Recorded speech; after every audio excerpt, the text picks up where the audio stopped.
seericha kabaji. Seera gaafa kabaji seerichi deebisee siin si kabaji. Mucaan nama uumama isaatiin akkaati jaaltu mara. Hiriyoota korra neeki. Ani immoo diinota korraa ofan eega. Mootichoo maaliif akkas godha?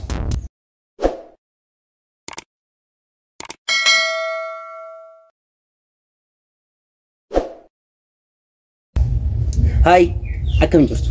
Video baay'ee bareeda tokko ta'e tokko isinii qabadheetti dhufe. Arra kitaaba The Power of Law jedhu kana dubbisaatiin ture. Yeroon kitaaba kana dubbisaa jiru keessatti kitaabni kun seerota 48 qaba. Seera uumamaa jedhee kan inni kaa'e jechuudha. Seerota kanneen kabajuu qabda. Seerota kanneen gaafa kabajuu keessatti seeronni kanneen deebisanis kabaju. Sababni isaa seerri hundumtiyyuu yeroo hojjetuu fi lafatti hojjetu qabaa jedha kitaabicha irratti.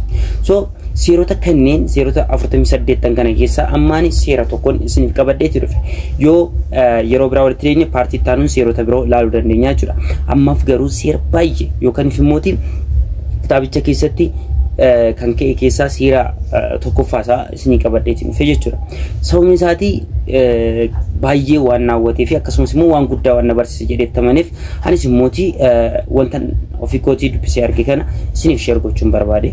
Namoonni kitaaba kana dubbisuu barbaadan afaan Ingiliffaa isaatiin jira bittanii dubbisuu dandeessu. Akkasumas immooti yoommoo gabaarraa bittanii dubbisuu hin barbaanne immooti online argachuu dandeessu jechuudha. Soft copy isaa The Power of Law jettanii galtanii seerota 48 kan inni qabu. So isaan keessaa seerri jalqabaa isaa anammas ni qabadhee dhufuu barbaade kun seera akkas jedhudha. Innis gonkumayyuu hoogganaa kee caaluudhaaf hin yaalin jedha. Aga seericha hojjetutti hoogganaa kee caaluudhaaf gonkumayyuu hin yaalin. Sababni isaatii seericha son hojjetin hoogganaa kee caaluudhaaf gaafaatee yaaltu keessatti deebitee ni kufta waan ta'eef jechuudha. Seerichi gaafa hojjetu garuu seerichi yoo kabaje seerichi yeroo isaatti si kabajaa jira. Kana jabeessuudhaaf seenaa inni kaase tokkotu qalbii koo hawwate. Innis bara mooticha Leewus 14ffaa mooticha biyya Faransaay Leewus 14ffaa yookaan mootii ifaa jedhamee beekamu. Mootiin kun yeroo baay'ee namni kamiyyuu akka isa caalu barbaadu waa hedduudhaan nama hundaa ol ta'ee mul'achuudhaaf baay'ee yaala. Xiyyeeffannaa nama hundaas ni barbaada. Jajamuus baay'ee barbaada. So yeroo kana keessatti muummichi ministeeraa biyyattii du'aan addunyaa kanarraa boqata. Yeroo muummichi ministeeraa addunyaa kanarraa boqatutti muummicha ministeeraa muuduu kan danda'an mootiidha waan ta'eef. Mootichi kun akka isaan muuduuf namni Nicholas Pocket jedhamu mooticha kana gaafata. Innis ministeera maallaqa biyyattii kan turedha. Mootichi kun immoo namni kamiyyuu akka isa caalu hin barbaadu. Keessumatti immoo ministeerri maallaqaa kun akka isa caalu hin fedhu ture. Kanaaf gonkumayyuu muummicha ministeeraa biyyattii godhee si muuduu hin danda'u jedheen. Yeroo kana Nicholas Pocket waa tokko yaade. Innis akkamittiin mootii kana qalbii isaa hawwachuu akka danda'u fi cimina isaatti agarsiisee mootichi itti amanee aangoo kennuuf akka danda'u yaadatii ture. Yeroo kanatti innis yaadni tokko dhufeef eebba mana isaa yookaan mana jireenyaa isaa sababeeffachuudhaan mootiidhaaf irbaata sagantaa affeerraa irbaataa qopheessee namoota bebbeekamoo addunyaa kanaa waamee mootichaaf kabaja addaatiin dhiyeessee fi mooticha baay'ee hawwachuu sana booda mootichis itti gammadee aangoo akka isaaf kennuuf yaade. So kanumarraan kan ka'e innis akkana godhe. Manni inni ijaare akka biyya Faransaay keessatti gamoo baay'ee ammayyaa fi tokkoffaa ta'e. Namoonni garaa garaa addunyaa kanarraa walitti dhufan. Artistoonni baay'ee bebbeekamoon sirna mootii faarsan hedduun isaanii dhufan walaloowwanis aaranis barra'an irbaanni qophaa'e. Irbaanni qophaa'e kunis irbaata gosa 7 ture. Isa keessas nyaanni baay'ee special jedhame nyaanni tokkotti dabalameeti ture jechuudha. Mooticha dinqisiisuudhaaf yookaan kabaja mootichaatiif Pocket waan danda'u hundayyuu godhee mootisaa hawwachuudhaaf yaale. So namoonni addunyaa kanarraa biyyoota Awurooppaa fi Ameerikaarraa walitti dhufan baay'een isaanii dinqisiifatan. Pocketiin ajaa'ibsiifatan. Mooticha dagatanii hundumtiyyuu kabaja mootichaarra ajaa'ibsiifannaa Pocketiif kennuutti ta'an. Yeroo kanatti mootichatti miirri ittiin tolle tokkotti dhaga'ame. Baay'ee akka caalametti dhaga'ame. Baay'ee akka gadi bu'eetti dhaga'ame. Yeroo kana Pocket mooticha ajaa'ibsiifatee yookaan mootichi isa ajaa'ibsiifatee akka aangoo kennuuf yaadee ture. Garuuti immoo mootichi inaaffaadhaan baay'ee gubate. Garuuti immoo ofirratti beeksisuudhaa hin barbaanne. Namoonni hedduun affeerran akkanaa addunyaa kanarratti ta'ee hin beeku jedhanii mootichatti himan. Mootichis akka Pocketiin dinqisiifatu godhan. So mootichi garuu dinqisiifachuurraa inaaffaadhaan keessa isaa guutate. Galgala sana akkuma ta'etti ilkaan isaa ciniinnatee bule. So barii isaa gaafa lafti bari'u Pooket mana hidhaa keessatti ofii isaan of arge. Sana booda mootichis inaaffarraan kan ka'e sababa tokko uumuudhaan mana affeerraa biyyattii saamteetta jechuudhaan Pooketiin mana hidhaa gashan. Sana iyyuu mana hidhaa Faransaay keessatti gaara jalatti hidhamuu fi akkasumas immoo kubummaadhaan hidhamu keessatti baasanii Pooketiin hidhan. Pooket garuu affeerraa laaqana kan taasiseef kana barbaade miti. Inni kan inni barbaade ajaa'ibsiifannaa mooticha argatee teessoo muummicha ministeeraa fudhachuudhaaf ture. So mootichi garuu inaaffaadhaan kana godhee Pooketiin mana hidhaa gashe. Pooketis guyyaa sanarraa ka'ee waggoota 20 jireenya isaa mana hidhaatti dabarse. Muummichi ministeeraas nama baay'ee affeerraa xiqqoo taasise. Akkasumas immoo ajaa'ibsiifannaa hin qabne tokko fuudhee ol kaasee aangoo muummicha ministeeraa kenneef. Maarri seenaan kunis addunyaa irratti ajaa'ibsiifannaa guddaa argate. Anaanis baay'ee na dinqe. Pooket mooticha dinqisiisee aangoo argachuuf jedheeti. Garuu mana hidhaa bule. Barreessan kitaabichaas akkas jedha. Galgalli sun yeroo jalqabu Pooket nama guddaa addunyaa kanaa ture. Gaafa lafti bari'u garuu namni xiqqaa addunyaa kanaa Pooketii jedha. So seerichi gaafa hiikamu yookaan asirraa maal baran akkas nun jedha. Qabxii tokkoffaa addunyaa kanarratti namni kamiyyuu caalamuu hin fedhu.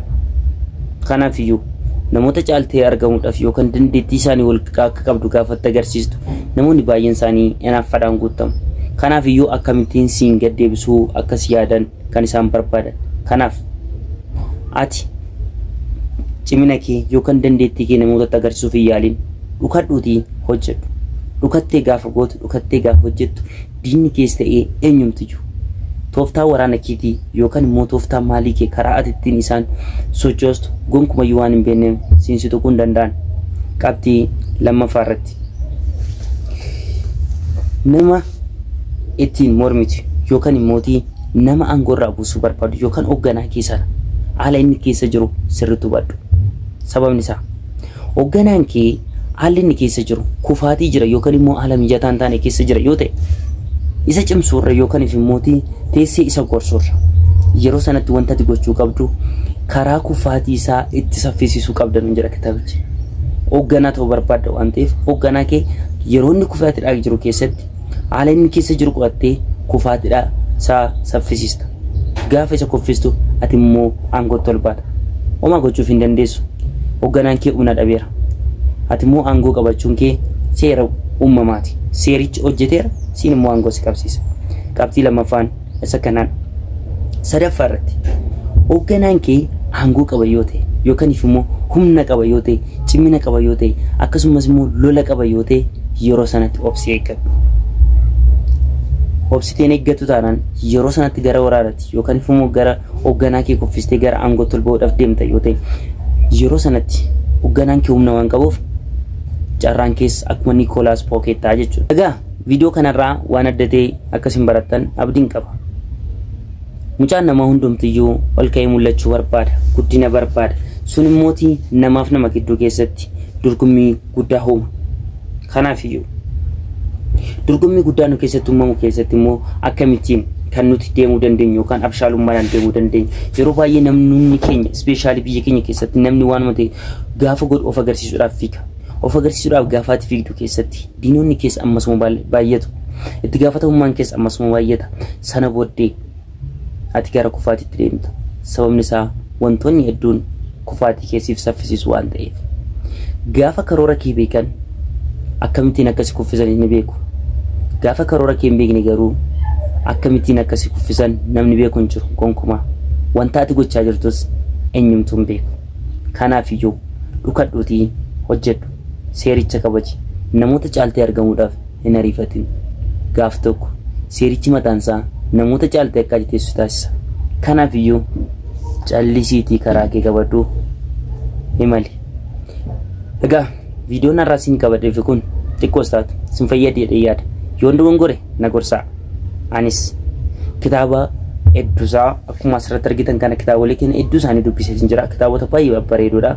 Akkasumas kitaabota haaraa isinii dhufee review isiniif hin godha yookaan immoo wantoota kitaabicha irratti arganne baay'eesaa waliin haasofna. Isinis akkana waliin taatan abdii guddaan qaba. Kanaaf subscribe, like, share godhaadha. Website recommendation website wanta tokko website baay'ee babbareedoo ni jiru. Free education yookaan free school kan ta'an barnoota tolaa kan kennan ni jiru. Akkasumas immoo website free graphics waan garaa ittiin hojjechuu dandeessan ni jiru. Editing waan garaa ittiin hojjechuu dandeessan ni jiru. Barnoota qofaan osoo hin ta'in immoo website online irratti hojjetanii maallaqa argachuu dandeessan ni jiru. Like fakkeenyaaf Upwork hin jira, Coursera hin jira, Canva fi websiteota hedduudha kan jiranii ijoollee keenya fayyaduu danda'u jedhee kanaan yaade jechuudha. Ammanaaf galetti jechuudha. So websiteewwan kana amma humna kooti recommendation godha. Sinimmoo caalatti deeply irratti qo'atanii yookaan immoo viidiyoo isaa ilaaltanii maal jettanii caalatti irraa fayyadamuu akka dandeessan abdiin qaba. Kanaaf viidiyoo bareedaa isiniif hojjechuudhaaf nan yaala. Isinis immoo subscribe, like godhaadha. Namoota biraatiinis naan gahaadha. Na waliin turaan isin jedhaan galatooma.